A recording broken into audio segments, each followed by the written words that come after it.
உப்பு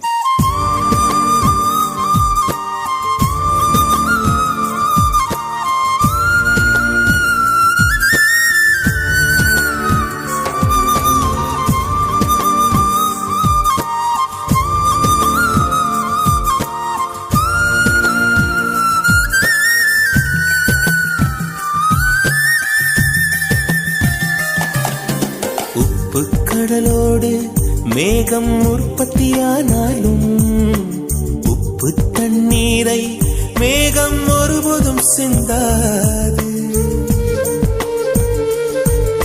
மலையில் விழுந்தாலும் சூரியன் மரித்து போவதில்லை. நிலவு கூலியூட்டி தன்னை நீட்டித்துக் கொள்கிறதே. மேகமாய் நானும் மாறேனோ, அதன் மேன்மை குணங்கள் காண்பேனோ.